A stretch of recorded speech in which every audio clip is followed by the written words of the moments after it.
What's up, everyone? It's Chachi Power here with Rocket Punch Army to do another Transformers Generations Voyager figure from the Fall of Cybertron line. Today we have Autobot Blaster, which includes Steeljaw. And you can see Steeljaw just chilling out the back there. I haven't even taken him out. I didn't really care to, because the data disc design, that's another story. But so here's the artwork, which is really cool. Let's move the actual blaster out of the way. Got some really cool artwork, and I've always, you know, just enjoyed artwork, you know, as a rule. But I just wish the actual figures look like this instead of those stupid data disc and the little robots that don't even really move. They could have just done something else. You know, that's my thing with the data disc. I don't want to get too much into it. I just think they at least should have been square data things, or like hard drives or something. I don't know. It should have been something that at least could be square and fit into the other, you know, sound waves and all that stuff. But that's besides the point. Anyway, so we look at the back here, and we see Steeljaw, which is the data disc that's included, and Blaster here in robot mode and his communications truck mode. And also down at the bottom we have the tech spec sheet. And you will see that it does have a data disk features eject and auto convert feature, which works with any data disk figure. But you know, if you're a fan of Transformers, I'm sure you'll only want to put Autobot discs in an Autobot and Decepticon discs in a Decepticon. But then again, it's a toy. Do whatever the hell you want. In here also is a little blaster rifle it comes with. But enough of the box nonsense. Let's move on to the actual toy, which I already have here in robot mode. And alright, so got Blaster. Very nice looking. You guys, if you see my reviews on the Soundwave and Sound Blaster, already know that I do love this mold. Very cool. And this is no exception. The reds really work nice. This kind of brownish, silvery color, not too bad also. I love the chest, because it's just Blaster. I mean, check out the head sculpt. That's definitely Blaster as we know him, with the little ears here. You got the light piping, which it doesn't work that great. Yeah, I can't really get it to work too great, but it's there. It's got the blue eyes, and it's got the little smirk or whatever little face he's making. And of course, it's got the recognizable chest here, which would normally hide a cassette right behind it. And it's kind of cool the way these kind of look like buttons. But yeah, let's take a look around. I believe the Takara one will have black wheels. So the back, not too bad. It does have these little spikes sticking out, but not too bad overall. We're going to check out the articulation. You have the head, which just moves from side to side. You don't get the up and down movement. You have the shoulders here, like that. Then you have the shoulders going forward. It gets a little bit hindered by this wheel section here. Kind of have to clear that section out around, because it all bangs up back here, but not too bad. You do not have a waist. You have the hips that swing out like so, and you have this swivel here, and this is what I like, is the ratcheting knees, and they sound like high-end ratchets. Usually cheap toys don't have you know, good sounding ratchets, but that is nice there.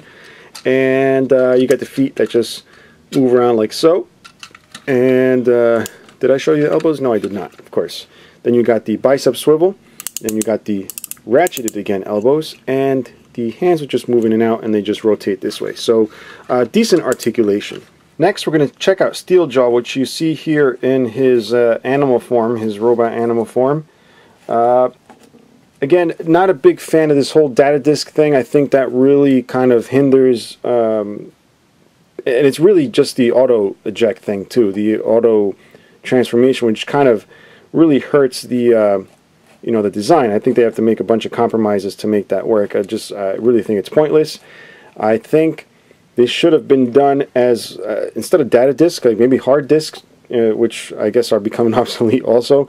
But at least that way they can be shaped in a rectangular form, and you can fit them in the G1s and all that stuff. I think it would have been a lot more fun, a lot cooler. But these are toys, and they are meant to stimulate young kids. So apparently the young kids love being able to throw something on the ground and have it pop open, just like those other things, Bakugans I think they're called.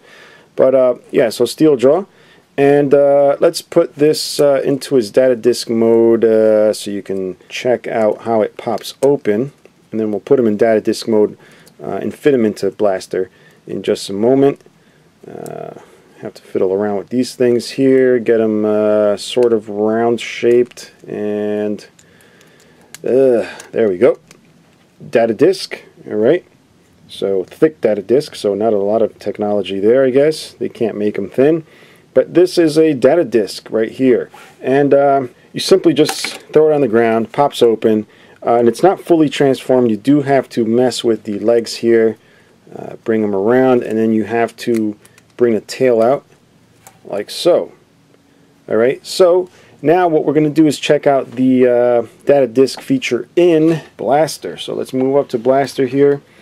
Now Blaster does have an eject feature just like Soundwave, since this is really based off the same mold and pretty much the same designs. If you're talking G1, they're both cassette players. So you'll see when you pop open his chest, there is no room for a data disk unless it was a really thin CD style disc. But again, they are not that thin. You can push this all the way back. You can fit 3 different data disks.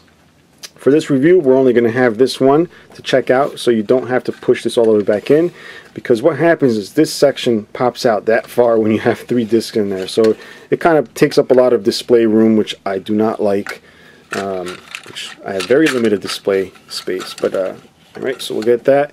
And let's put him back in his disk mode. And then you want to push this back a little bit. You don't really have to. This will just push it in regardless.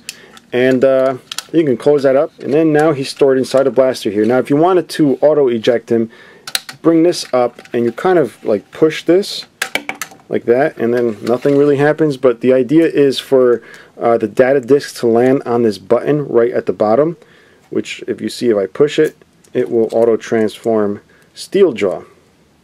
But yeah, so that's that feature. And the only types of weapons Blaster comes with is this little rifle here, which does have peg holes on the side, which allow you to attach other weapons from other figures.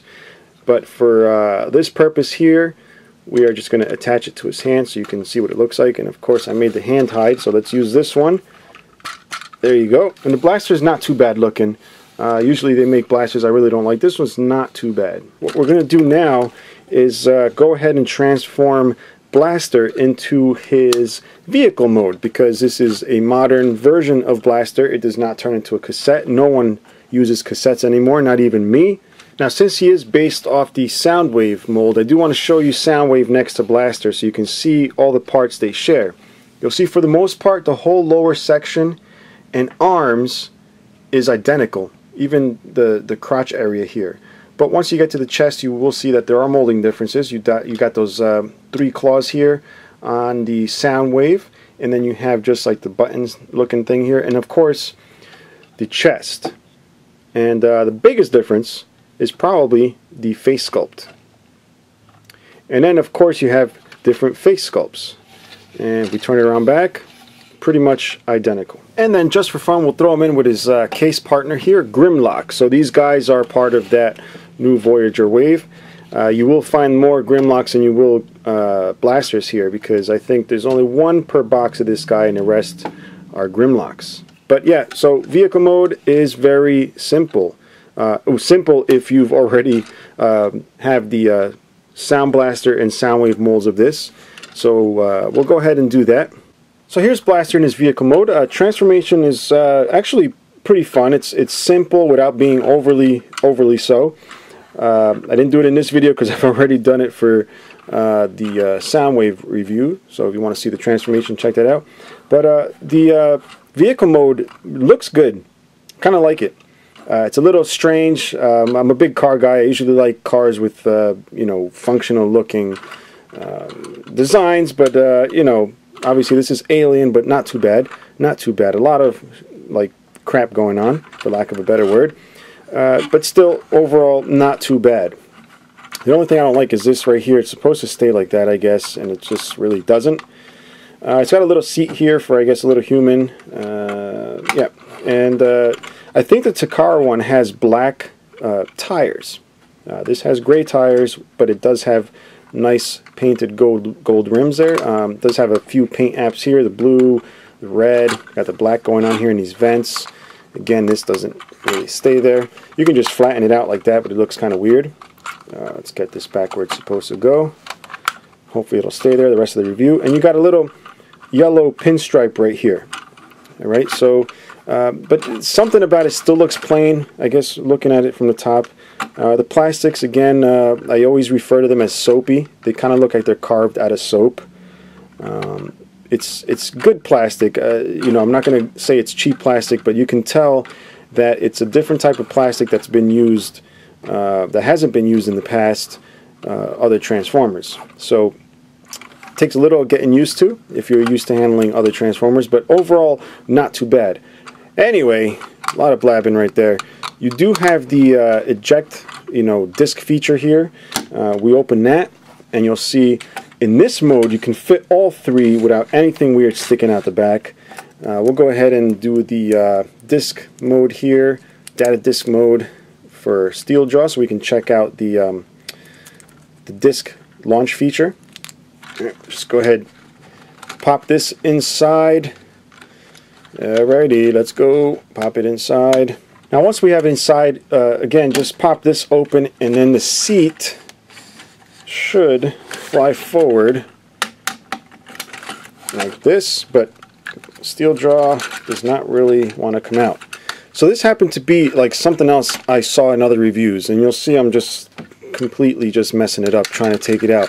But oh, finally it wants to shoot out. There we go. And it fell on the floor, of course, where you can't see it, but here we go. But what I was getting at is a lot of people complain that the fit in there, I don't know if it's the angle you put it in, or sometimes it pops out very easily, sometimes, like you saw, it gets wedged in there. I do know some people have been filing some of the inside here, which I really don't feel like doing. I shouldn't have to do that. But again, it is a $20 toy. But yeah. So this is a Blaster. I'm sorry I had to take it apart to take Steel Jaw out of there, but overall not too bad. Again, $20 figure. It's hard to find. Well, it's actually $20 if you buy it where they sell Voyager for $20. Otherwise, places like Toys R Us will charge up to $25 and more. He is relatively hard to find right now because he's only one per case, I believe. The rest are Grimlocks. The Grimlocks are not too bad to find. This one, it's pretty much the same as trying to find a Sound Blaster.